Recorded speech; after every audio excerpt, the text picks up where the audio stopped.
Hello,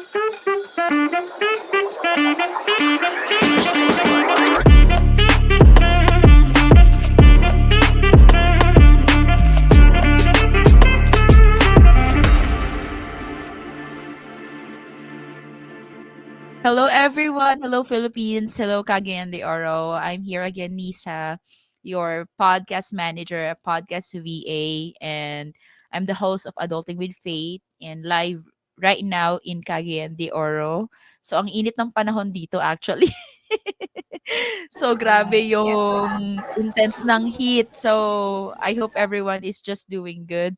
But today, I have another interview guest.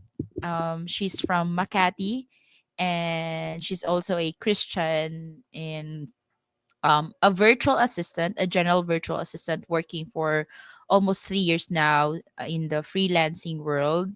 And she described herself as a shy and directionless young lady before, but now found her purpose in God. So gusto ko tong ganitong topic din. 'Di ba? So Yes, since God. our title or this podcast is revolving about adulting with faith, so we really have this topic also talking about personal growth, self-reflection, etc. Whatever we will talk about here in this space, this is all real and raw, not scripted. So everyone must listen because this will be a great, gold mine para sa mga listeners, because I believe that someone's experience will be a lesson to somebody else. So, Amen. ayun, welcome Beulah. Yes. Am I Thank you right? for having me. Yes, Beulah. Grabe na pressure All ako dun sa right. mga sinabi mo. So, Nakaka-pressure na. ayan. So, ang gandang babae nito. Like, first time ko lang siyang ma-meet. So, but Yes. then, um, we connected through Facebook. And this is Yeah. how I like about networking is, to Mm-mm. get friends and connect with somebody else in the network. So, now, Beulah, I want you to introduce yourself. I know I've introduced you to the listeners, but I want you to introduce yourself to our listeners. Like, yeah, your name and everything. Go, Beulah. Yeah. Yeah, so I'm Beulah, so that's how you pronounce my name. 25 years old. So ayun, I'm in Makati right now, pero from Bicol talaga ako and I live independently kasi siya, 25 na, so parang gusto ko ma-practice maging independent. So yun, working as a Mhm. VA for 3 years na. Pero ano talaga ako, teacher. Yeah, teacher by profession, pero hindi ko pinactice. So right now, I'm working as a VA. Ayan. Ayan. And So, yeah. mhm. All right. So you mean you're a teacher but nagtuturo ka ba before or never talaga? Hindi ko siya practice. So, nung Mhm. graduate ako, nag-call center, and then nag-VA. Kasi na-realize ko na parang iba pa, parang noon kasi, parang hindi ko pa talaga alam yung ano ba yung gusto ko sa buhay. Para alam mo, Mhm. parang ano ba talaga. So, talagang trinay ko lang mag-teacher, pero na-realize ko na hindi pala yun yung gusto ko. So, naghahanap-hanap ako ng mga parang ano ba talaga. So, nag-try ako ng ibang options. So, Mhm. All right. so kaya ngayon napunta ako sa pag-VA, freelancing. Ang ganda. All right. So I think medyo pareho tayo ng story, sis. Kasi Yeah, really. actually I'm an undergrad ako sa teaching, and I'm not really a Mm, graduate. Pero ayoko talagang mag-teacher. I see. Same pala. So, if ever gumraduate man ako, ayoko rin siyang i-practice because I really don't want it. I don't feel it. But I love teachers, Mm, gusto ko yes. yung mga teachers, but I don't feel it. Like, grabe din yung pinagdaanan ko during those Mm-mm. stage. But I just had this question, how did you decide on your current career path? Like, sabi mo kanina, Mm-mm. you're not really sure about Mm-mm. what you want really in life. So how did you met freelancing? Paano ka napunta sa career na 'to? Yeah, go. Ah, I see. Kasi siguro influence din ng family kasi yung una nag-call center ako kasi yung ko rin, family.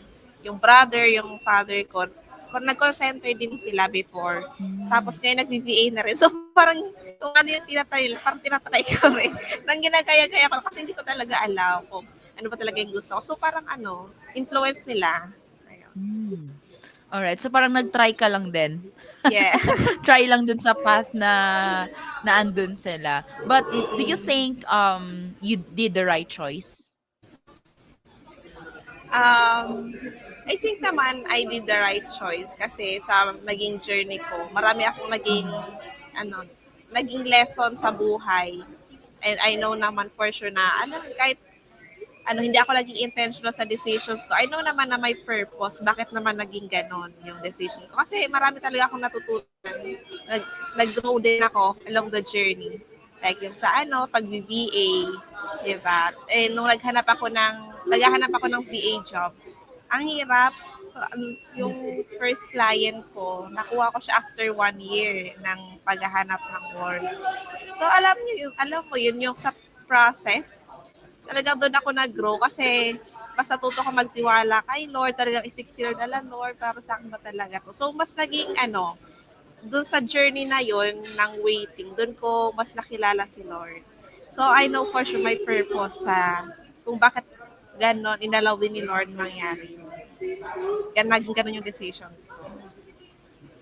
Amen. I do really agree that because in our waiting process, mostly dun sa waiting, dun yung dun yung instructions and dun din yung process on how the Lord will lead you to the right way na yung hinanda niya para sa'yo. But mostly Mm-mm. sis, I just have this question kasi na-feel ko yan before. Doon din Mm-mm. yung time na magbi-VA ba ako or I'll continue this or that. So may mga doubt ako sa sarili ko.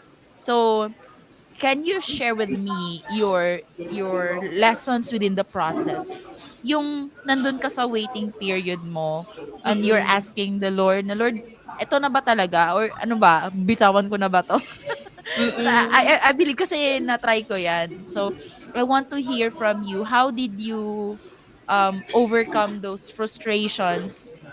Yung doubt sa sarili mo, doubt sa way na, tama ba to Lord? Or ano ba? So, I want Mm-mm. you to share it with us. I see. Kasi ako talaga, nung sa process talaga, sobrang nade-depress na, frustrated na, tama ba to? Kasi parang walang nag-work. So, tama ba talaga tong, pinupuntahan ko, Lord? So, una, siguro, is naging honest lang kay Lord sa feelings ko. Na-realize ko rin kasi na okay lang pala maging honest kay Lord. Kasi Mm-mm. nababalikan ko sa Bible na yung ibang characters, naging honest din sila like si David, di ba sa Psalms niya, di ba na Yes. in-express niya na natatakot siya. Yan si Isaiah, Mm-mm. Isaiah ba yun? Ay, I sino ba say. yun? Yun yung, di ba, yung parang depressed, parang Mm-mm. ganyan. So, na-realize ko na okay lang pala maging honest kay Lord. So, sabi ko, Lord, Mm-mm. talagang pagod na ako, naku-frustrate ako, ano ba talaga yung gagawin ko? Anyan, and talagang sinit ko lang talagang through prayer talaga. And then, talaga siguro nakatulong din na may mga nakakausap ako, mga part ako ng community sa church kasi meron din Mm-mm. kaming parang discipleship group. So siguro malaking tulong din na meron akong guidance ng godly people, godly counsel. Kasi sila yung Mm-mm. nag-encourage din sa akin. Kasi meron talaga mga bagay na parang ang hirap i-share sa iba. Parang kaya talagang sobrang helpful talaga na meron akong, alam mo, meron mga tao na nakikinig sa akin, nagsusupport sa akin. Minsan talaga, minsan unexpected people kasi minsan yung friends natin, or ibang, siguro family, minsan hindi natin maiintindihan, di ba? I Sabi na, ay, ano agree. ba yan? Tapos kikikwenta mo sa kanila, ay, ano ba, parang Pero talaga, maganda rin na meron tayong support system. Siguro sa Mm-mm. church, ganyan, mga Mm-mm. trusted people. And talagang mas talagang sinik ko si Lord in prayers, through reading His Word. Talagang nung times na nagda-doubt ako sa sarili ko, talagang pinanghawakan ko lang yung promises ni Lord na talagang He is faithful. Hindi ako pababayaan ni Lord. So, kahit yung times sa parang, alat, parang parang hirap ng panghawakan. Talagang nagtiwala lang kay Lord kasi sabi nga nila Hmm. na ano, ano nga ba yun? Um, anong promise yun? Nakalimutan ko. Talagang, ano ba yan? Nakalimutan ko, sis. Ang dami. Oo, di ba? Oo. Talagang, I go, sorry. May sabihin ka ba? Ay, wala. Sige, go lang. Eh talagang nag-focus lang ako sa character ni Lord na kahit ganito yung situation ko na parang hopeless pa nakakapagod. Pero si Lord, I know na faithful pa rin. Regardless ng circumstances, I know na talagang God will provide. Amen. Amen. I really agree with that, sis, na through our journey, parang hindi ka nakakalimutan ni Lord. Yung kahit ang hirap na, siguro yung gusto mong i-mention na character is si Elijah. I think that's Mm-mm. Elijah Ah, na yeah, Elijah pala. oo, yung tumakbo siya kasi parang natakot siya, pagod na siya, gusto na niyang i-end yung life niya. Ah, yes. But oo, but the Lord comfort him, right? So Mm-mm. may mga times sa buhay na we really feel like I think it's not working. I think I need to give up na. I need Lord, ano ba to? But the Lord is there to comfort you. And ang maganda pa nun, during the times when Elijah parang nag-breakdown siya dahil sa takot Mm-mm. niya na papatayin siya, 'di ba? The Lord comforted him and the Lord give him food. Imagine mo 'yun? Mm-mm. Yung binigyan pa siya ng pagkain na through that bird or bird ba 'yun? Basta may nagbigay ng pagkain sa Yeah. kanya or through that angel na nag-provide sa kanya. So in that way we can really relate ourselves, sis, no? So nafi-feel ko yung process mo in a way na may mga katulad din pala sa process ko before. Because ganun, I really experienced the goodness of God and I really experience also how difficult it is to, nag-adulting stage na eh. At this age, you're 25, right, sis? Mm-mm. So Yeah. I'm actually, 27. Oo. So through this stage, ang hirap, especially we are living independently. So I am living independently and ang daming lessons in our journey na gusto ko ring malaman at gusto ko pang mas matutunan. So I have this question again, sis. So in what ways do you think you've changed since you turned 20 years old? Way Since back. I, since I turned 20 years old, siguro, Mm. ano, mas naging intentional din ako on building relationships. Mm. Kasi dati, alam mo talagang, ano naman ako dati, parang, parang mas pinipili ko na yung gusto kong samahan ngayon. Mm. Kasi dati, parang, Kahit gusto sino. yung, parang kung sino. Pero ngayon gusto ko na yung parang, yung makakatulong din para mag-grow ako. Mm. Ayun, yung ngayon mga sinasama, yung parang mas matured people na, ay mas more experience sa buhay than me. Kasi gusto ko rin matuto Mm. sa nila sa naging journey, sa experiences nila. And then talagang sumasama ko sa mga tao na parang um, talagang full of wisdom. Like, parang yung mindset nila, gusto ko matuto, parang mas gusto ko matuto sa kanila. So siguro yung one thing na natutunan ko in my 20s. Tsaka ngayon, more on, na ako, focus sa growth talaga. Since nung nag-start yun, siguro nung pandemic. And Mm. talaga, hindi naman kasi talaga yung mga parang seryoso sa buhay na tayo. Pero dahil sa experiences ko, dami ko rin pinagdaan sa buhay. So dahil sa experiences ko, parang doon ko na, doon nag-start yung growth ko. Talaga ngayon, nung na-experience ko siya, parang, gusto ko palang tuloy-tuloy na mag-grow. Ayan, kasi Mm. yung sa paghahanap ko ng work as a VA, so yun yung parang naging parang yun yung mag-pave ng parang gano'n. So, ngayon gusto ko mas mag-grow sa buhay, sa wisdom din. Kaya ngayon, gusto ko na rin yung mas nagiging goal-oriented na rin ako ngayon. Parang gusto ko, parang mas nagiging clear na sa akin kung ano ba yung yung goals ko in life, ano yung mga gusto kong ma-achieve by this age. Kaya dati hindi naman ako ganun eh. Parang simple lang yung ko. Parang wala naman akong, parang walang direction. Hindi ko alam kung ano ba yung gusto ko. So ngayon na nag-mature na, mas nagiging clear na rin sa akin yung ano yung mga gusto kong ma-achieve. Ganyan. So, yung siguro yung mga bagay na natutunan ko. Yun. Alright. Ayun, ang dami, 'di ba? So within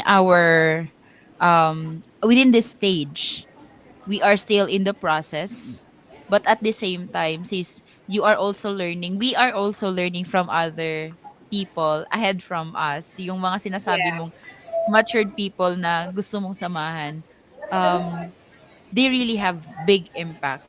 So, how does it impact your life decisions, sis? Nung time na nag-decide ka na, I think you feel already na nagiging clear na yung water, yung water, Mm-hmm. nagiging clear na yung gusto mo, yung goals mo, yung desire mo in life as we grow older or Mm-hmm. as you grow older. Nung nakikisama ka or nandun ka sa mga tao na sa network mo, you have this right people around you, as you mentioned. How does it affect your life decisions? I see. Kasi, di ba, ngayon yung mga tawag dito, yung mga gusto ko na makasama, yung mga mas wise. So, pinapakinggan ko kung ano yung mga naging journey nila sa buhay. Mm. Tapos, alam mo yun, kasi di ba meron akong goal. So, talagang yung goals na gusto ko, parang ganun din yung mga naging achievements na nila. So, talagang pinapakinggan ko kung ano ba yung story nila. Ano ba yung naging Mm. experiences nila before. So, doon ako Mm. natututo sa mga naging journey rin nila. Okay, so how does it impact yung decisions ko? Parang parang yung naging mistakes nila, parang doon ako natututo para hindi ko na siya ma-experience. Ano ba yung mga dapat kong gawin para nakuha ko rin yung nakuha ko rin yung gusto kong result sa buhay. Result. Mm. Yes. I agree. And na-discover ko rin yan during my 20 when I transition into adulthood na around 21 years old ata ako or like 22 when I actually married early. So parang ang bilis ng transition ng maturity sa akin, sis. Kasi I already built my family. Independently yan sis ah. So parang gusto ko rin na ako dun sa process ko anong tawag niyan? May mga tao din na tumulong to help me, make the right choices in life. So, ayun. So, sis, you have mentioned a while ago na with all of those experiences na meron ka, right? Yung sinabi mo, mga pinagdaanan mo. Um, so, parang to cut the story short. Mm-mm. Pero actually, it's not yet, the story is all in the process pa. So, Oo. dun sa mga lessons, learnings na encounter mo na, how did you really overcome it? Like, personal, physical, spiritual aspects dun. What do you think is the biggest factor na masasabi mo na na-overcome ko yung mga ganong bagay before? Ano yung nakatulong sa'yo to overcome them? Um, ano yung mga nakatulong sa akin to overcome yung Mm. challenges? Oo. Siguro talaga number one talaga is yung talaga faith talaga kay Lord. Hmm. Kasi grabe no kung hindi dahil talaga sa grace ni Lord, siguro nag-give up na ako sa buhay. Kasi talagang dami kasing pinagdaanan. Talagang na never ko yung na-imagine na, pwede palang mangyari sa akin yun. Pero by sa Hmm. talagang, dahil sa grace talaga ni Lord, na-overcome yung strength talaga. Bigyan ako ng strength para ma-overcome. And then siguro, yung looking back, yung lessons na natutunan ko along the journey. Grabe, yung una, talagang waiting. Kasi, Mhm. waiting. Grabe, talagang na-realize ko na talagang may purpose sa lahat ng nangyayari sa buhay natin. Diba? I know kasi yung journey ko talagang nakatulong para mag-grow ako, mapalapit ako kay Lord. Kasi during that time, yung mga nangyari sa akin, yun yung time na parang medyo napapaliw kay Lord, ganyan, medyo na, alam mo yun, medyo, Mm. medyo naligaw. So, mo yun yung, yung experiences, yung naging challenges ko, yun yung naging way para ma-redirect yung path ko. So, na-realize ko na minsan pala yung rejections pala is talagang redirection ni Lord para Mhm. para ibalik tayo sa Kanya kung saan ba tayo dapat na way. And then, Mm. yung talaga, yung waiting talaga is, preparation siya for what we're praying for. Kasi siguro may mga pinagpipray tayo, di ba, na di pa dumarating, di ba? Siguro yung waiting, talagang siguro way yung ni Lord to prepare us, and siguro change pa ni Lord yung heart natin, di ba? Mhm. Siguro mas gusto ni Lord na habang nag-wait tayo sa kanya, maging talagang content tayo sa kanya para yung parang yung pinag-pray natin bonus na lang siya kasi si Lord talagang Mm. siya yung natin para ultimate blessing. So yun yung mga na-realize ko tsaka talagang looking back yung mga nangyari sa buhay ko na good, bad, talagang in-orchestrate ni Lord. Kasi imagine kung hindi nangyari yun sa buhay ko, yung mga challenges. Hindi ko ma-imagine kung nasaan ako ngayon. So siguro ako pa rin yung dating alam mo yun, yung parang wala pa rin, wala pa rin direction. So ngayon, dahil sa naging journey ko, ngayon, talagang nakakapag-inspire na rin ako ng ibang tao na, pwede pala, kung talaga palang magtitiwala ka kay Lord, kung talaga palang tutuloy-tuloy ka lang, pwede pala, Mhm. talagang makukuha pala yung goals mo in life kung talagang hindi ka give up. Hindi talagang, talagang yung talaga, yung hinihintay natin is worth the wait talaga siya. Kasi talagang, tiwala lang talaga tayo kay Lord. Amen. Grabe, ang grabe. As in, I really heard a lot of testimonies already, sis. Pero iba pa rin talaga yung may fresh na naman, yung lagi kang nakakarinig ng mga winning moments ng mga tao and how the Lord changed their lives, guide their Mm-mm. yung mga ways nila. So nai-inspired ako kahit ilang ulit ako makarinig ng testimonials ng how good the Lord sa life nila. Parang nai-inspired ako and I really believe na yung pinaliliwalaan ko is living Mm-mm. powerful and with all authority na Panginoon sa buhay natin. But sis, along the journey of waiting, may instances ba na or may nangyari ba na parang you do your will? Yung parang yung alam mo yun, gets mo yung yung Oo. hindi yung may time na di mo na maintay or di ka nakapag-intay and then you do your own Oo. thing. So, what happened? Mm-mm. Okay, ikaw na mag-ano. Oo. Siguro siguro sa love life niya. Ah, Kasi syempre di ba naiinip pa. So oo. last year, oo. So meron akong ganyan na experience, siguro last year. Syempre, di ba, tayo medyo marupok pa, di ba, sa itong Mm. area, di ba? So, last year, parang meron akong dito, dahil nainip na ako mag-itay kayo, no, di ba? So, ayun, last year, parang nag-entertain ako ng something, gaya. Pero sa una pa Mm. lang, alam ko naman na, hindi, mali na yun.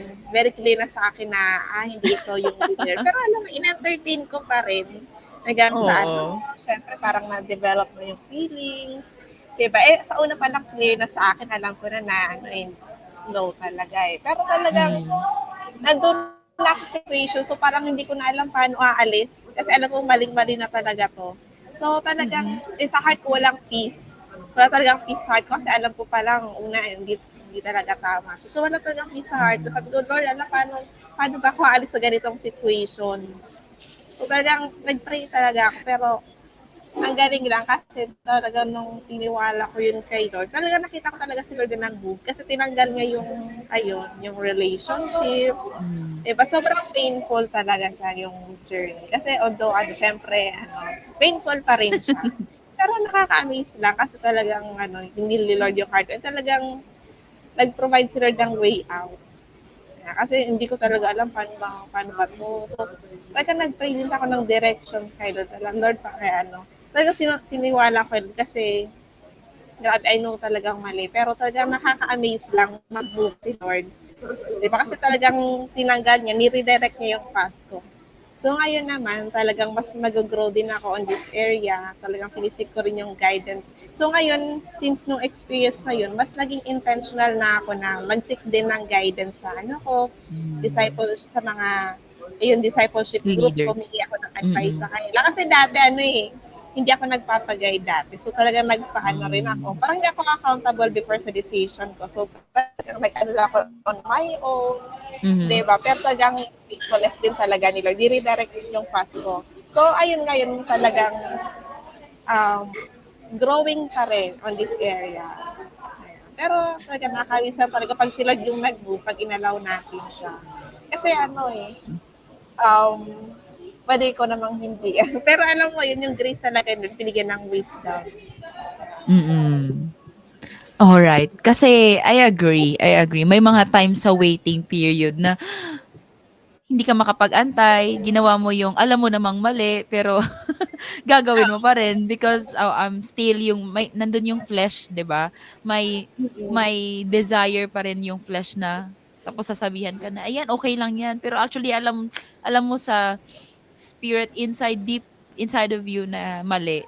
Pero ang good thing is if you have God in your life, He will really direct you. Sa sinabi mo nga you don't know the way out, but the Lord will not allow you to stay on that ground na yung pababayaan ka na lang na, "Oh, bahala ka malunod ka diyan.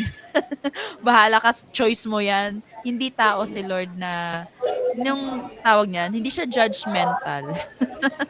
Hindi hindi siya ano, yung parang tinitingnan niya yung mali mo. I think it's in the Bible na yung sinabi na God never records wrong sa atin, 'di ba?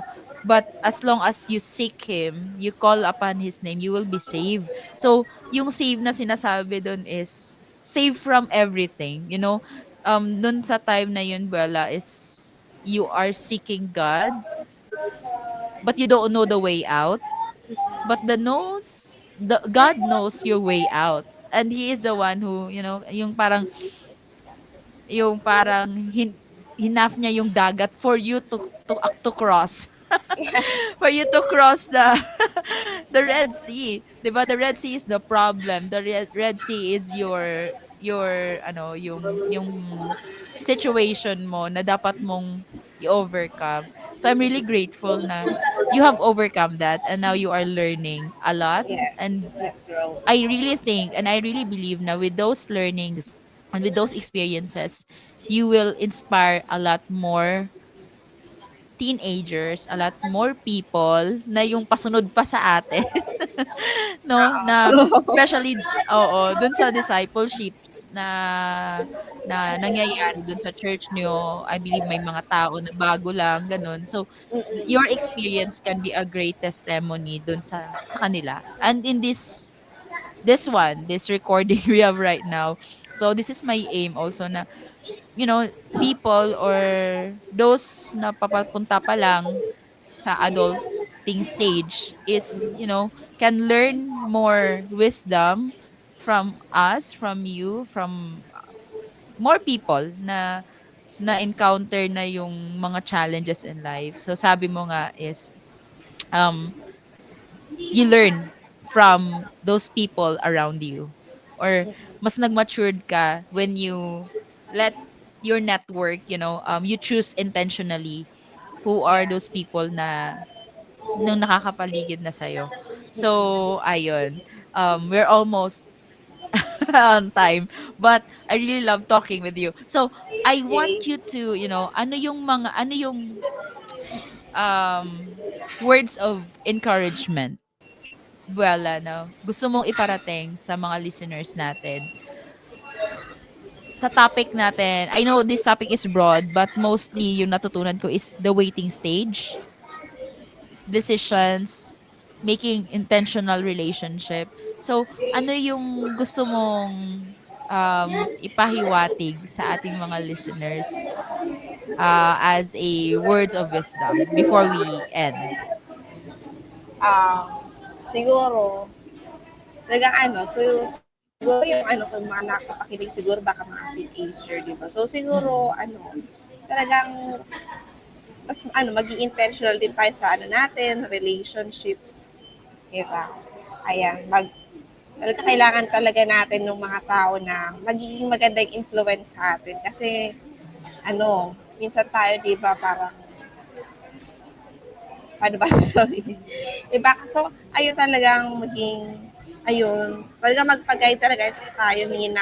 Siguro kailangan din natin ng mga tao na talagang we trust talagang during times na dumadating sa challenges, sila yung mga tao na talagang malalapitan natin.